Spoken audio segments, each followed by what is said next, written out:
love, reverence and gratitude, I offer myself at the divine lotus feet of our dearest, sweetest and loving Lord Bhagawan, Sri Sathya Sai Baba, the Lord Sai Shiva. Dear brothers and sisters, loving Sai Ram to all of you, I wish all of you a happy, holy and auspicious Mahashivaratri filled with divine bliss. It is an important festival for all spiritual seekers and more so for Sai devotees. Because during the Mahashivaratri festival, over many decades, millions of spiritual seekers have thronged to the portals of Prasanthi Nilayam to be with their Lord Sai Shiva and celebrate the festival with joy and festivity. He is Shiva himself, and how blessed and fortunate we are, because in his infinite compassion and love, in July 6, 1963, Swami himself has declared he is the Shiva and Shakti. And he also confirmed this, which you can refer by going to this discourse. And in November of 1958, Swami has revived a young girl who was lifeless and brought her back to life, and then declared he is the Jodi Adipalli Somapaya Namaha. It is there in one of the 108 names of Swami. This particular name is there, Jodi Adipalli Somapaya Namaha.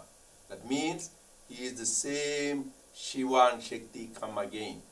So it is beautiful to hear from the Lord himself that he is the embodiment of Shiva and Shakti. And one of the early priests in Prasanthi Nilayam, Sheshagiri Rao, when he saw Swami for the first time, he saw Swami as Shiva adorned with the snakes, and he was terrified and went into bliss for about 3 days. And also many of you know Gandikota Subramanya Shastri, who was the one who has spread the message of Sai Gayatri to the world. And when he asked Swami, who are you? Swami material is a beautiful picture which shows that Sai and Shiva are one. And also I want to relate another beautiful incident which happened in 2005. We had the International Medical Conference where about 1,000 delegates from many parts of the world have come to Prasanthi Nilayam. And after the whole deliberations were done, at the final time when some of the doctors were speaking, one of the doctors is Dr. Venkat Sadanand, the neurosurgeon. He shared and prayed to Swami, Swami, I offer everything I have myself at your divine lotus feet. Please reveal your true form. And Swami, in his infinite love and compassion, told him that I am Shiva. And he, kindness, he materialized a beautiful Lingam with the chain and showed this is myself, this is Shiva. So Shiva and Linga are no different.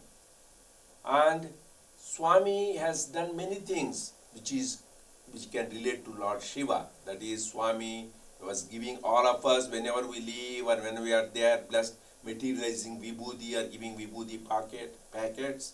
He also did Vibhuti Abhishekam for Lord Shirdi Sai many times.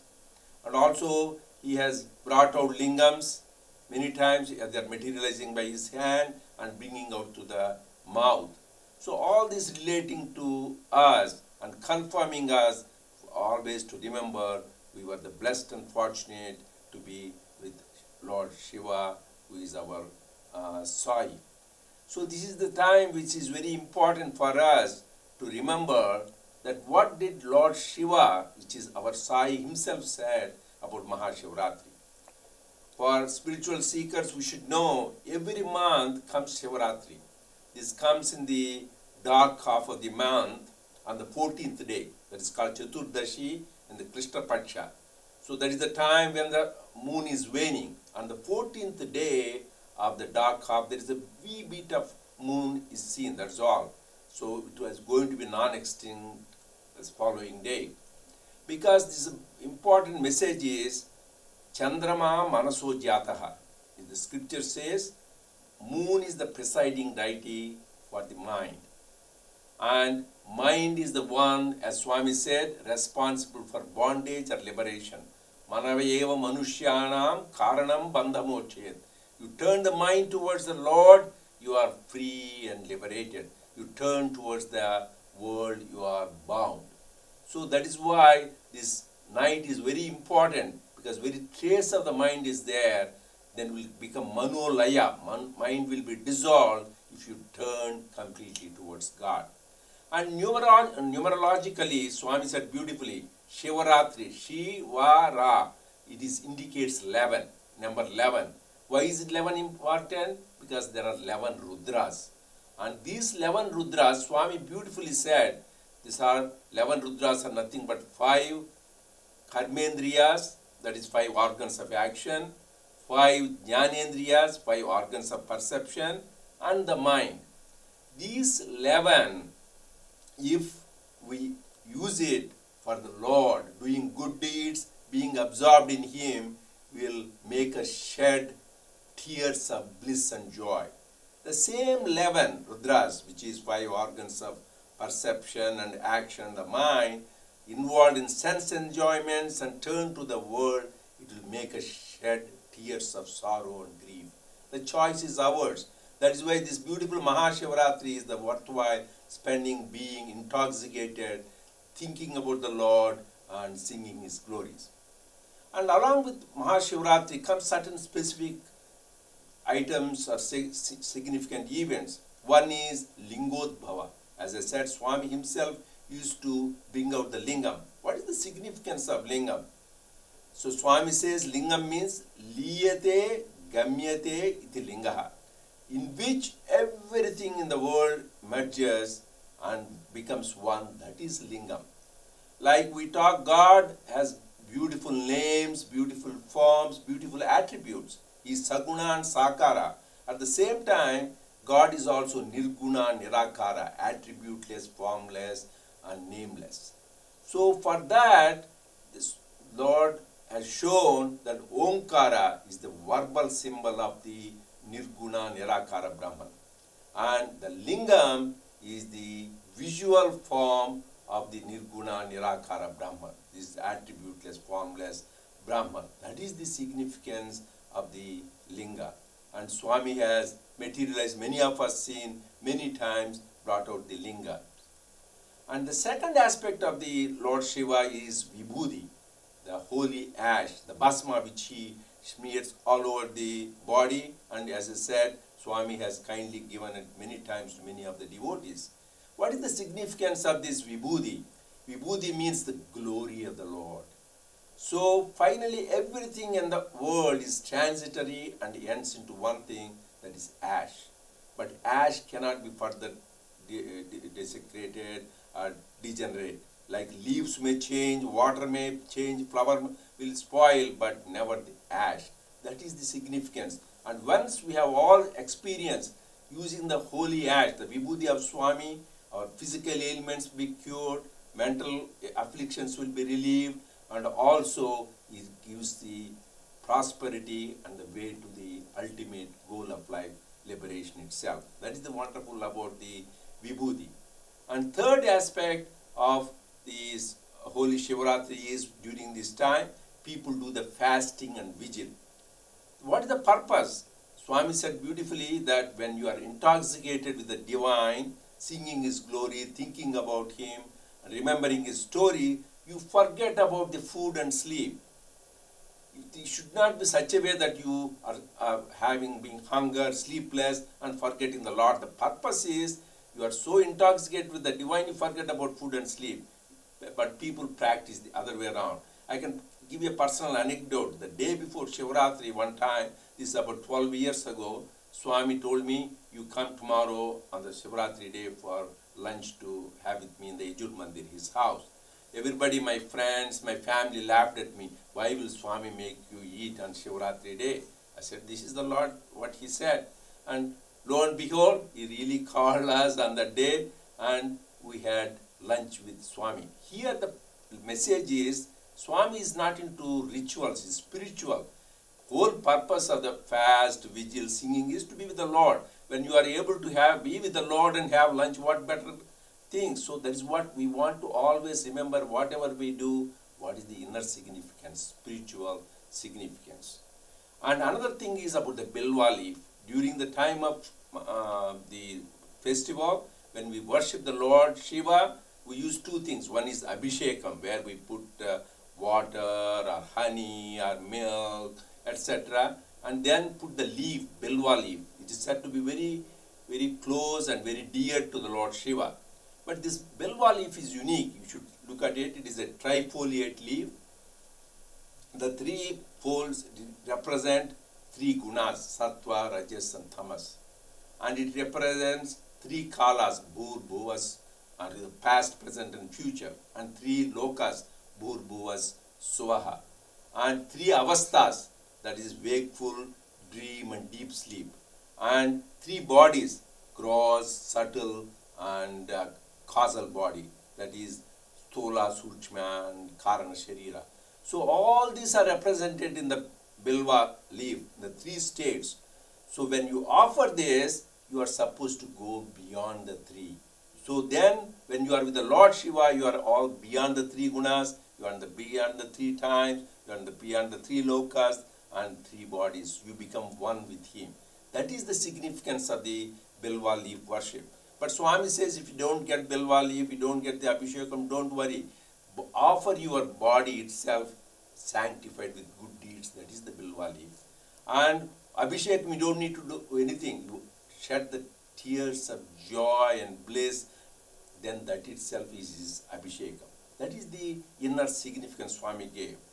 So I would like to conclude with the message. Swami says, what is the message you get about Mahashivaratri?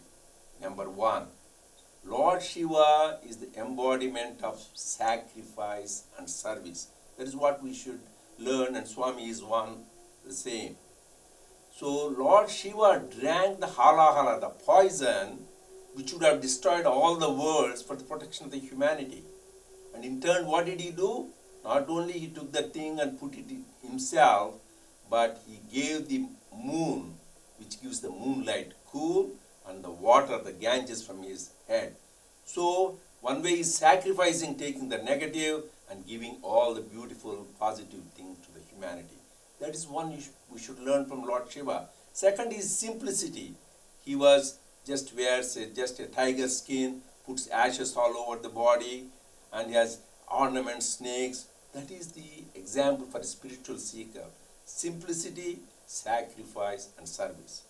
The second message Swami said, Shiva's family. Shiva's family is called Adi Kutumbam, first family. Why? Each member in his family, Lord Shiva, his consort Parvati, his two sons, Lord Ganesha, Lord Subramanyam, each one are worshipped as the chosen deity by many of the spiritual seekers. The beauty about this family, Swami said, is which we all should learn, unity and harmony, unity in diversity. What is the vehicle of Lord Shiva? Is the bull, Nandi.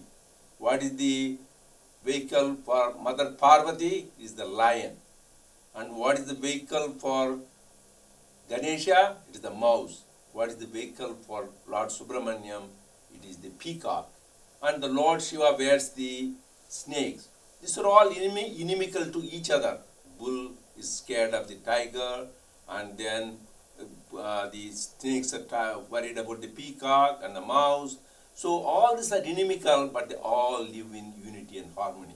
And Lord Shiva himself is an example of harmony and unity. He has in his third eye the fire, and his head, what do we have? Ganges, the water.